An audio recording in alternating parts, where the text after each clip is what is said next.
Hi guys, Icekraks here. So we're here to talk about more Memories of Reach, as there is a second post on Halo Waypoint. I'm actually going to link it in the description below, and they fully revealed all the wrecks, and they added... Basically, they explained a few more things they were doing to the game, basically. And we're going to start off, first of all, with the matchmaking preferences, actually, which finally they added some good matchmaking preferences. So you have 3 different matchmaking preferences. You can have Balance, which is the default one, which allows you to search for a match based on your fireteam skill and the network compatibility. So just sort of balanced in the middle. It's not so much expanded. It tends to go just for the first available match with the sort of reasonable skill, but and network connection. So basically it will just find any game as fast as possible regardless of the skill or network. So you may get some bad egg games in here and there. I think you might get some harder teams to play against in Expanded. And in Focused, you narrow the search down to find a fireteam skill and connection that is perfect. Basically, you want to look for that perfect game, that perfect team to fight against, so which is going to increase the search time. So yeah, that's one of the things they didn't mention in the previous post, but they mentioned in this post. So there's also, they've mentioned in this post as well, is a new post-game report, or post-game carnage report, as, well, I think Halo 5's post-game report is a bit lacking right now. Like, all the other games' post-game reports actually showed medals, showed basically who you killed most, who you got killed most by, accommodations and other stuff. Halo 5 didn't launch with that. That was really weird. Like, it should have been in the base game, yet they're adding it now. Like, they're adding the post-game report now. Like, it's so weird they're adding it in now. So, basically, it's reintroducing all the medals being shown, and the quantity, and the rarity, and the description of the medal, which is really good. The Tool of Destruction, which, for some weird reason, right, I just don't get 343 why they didn't add it in. Tool of Destruction, killed most, killed by most, and then you can sort of just flip between the progress, accommodations, and the recap of the game. And you can also look at the other players' recaps and stuff like that, which is really good. Which they should have had from the beginning. They're also doing some sandbox updates, actually, which is... I'm not exactly sure. I think they're adding a few extra things, multiplayer and sandbox teams. They're just adjusting a few more movement systems and stuff. Because they did go through and do an AI rebalance in the campaign. Made it everything harder and made Legendary, I think, a little bit less harder. I think because everything was just a bit weird and there's a massive scale, like, difficulty jump between Heroic and Legendary. I experienced that myself, and I played through the campaign on Legendary solo. That was hard. So yeah.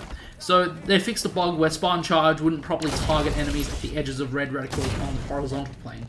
You can still get a red reticle missed vertically, which is, I guess. I've had that occur to me where I've just missed, and yeah, it's sort of annoying.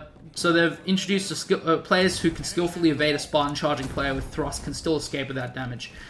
Additionally, Spartan Charge with a speed boost is no longer one-hit kill, which I'm sad. I like the one-hit kill with a speed boost because I like stacking speed boosts and being ultra-fast and smashing the people.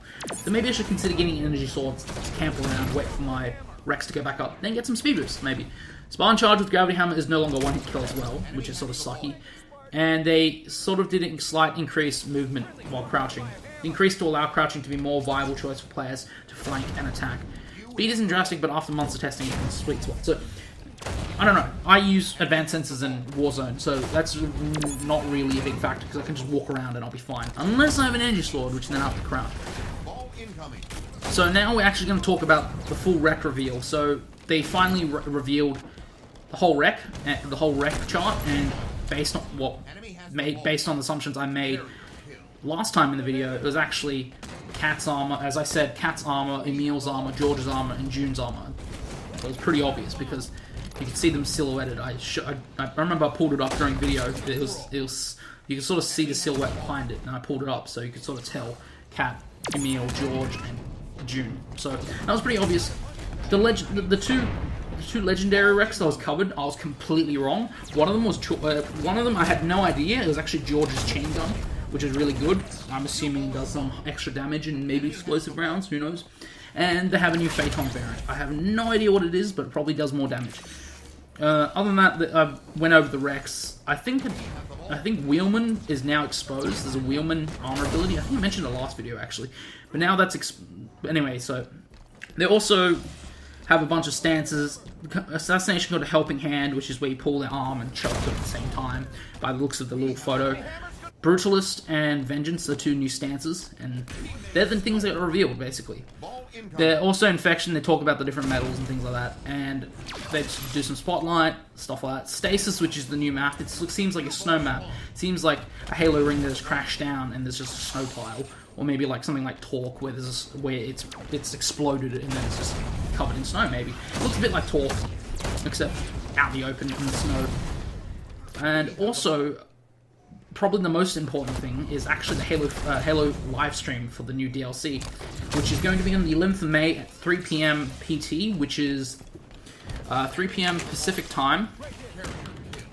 Is about 8 AM on...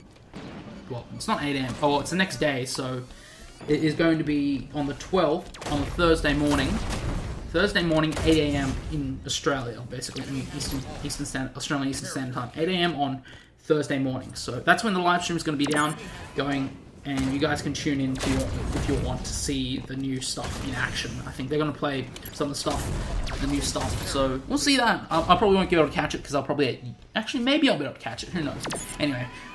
So that's pretty much what the rec reveal they've done, and yeah, so a full rec reveal, and they showed everything and all the different elements they didn't explain in the previous post and in the previous video. So basically, that's all the recs, and that's everything. So I hope you guys enjoyed about just this little rant and talk about the recs, the full recs actually. And yeah, hope you guys enjoyed. Icekraks out.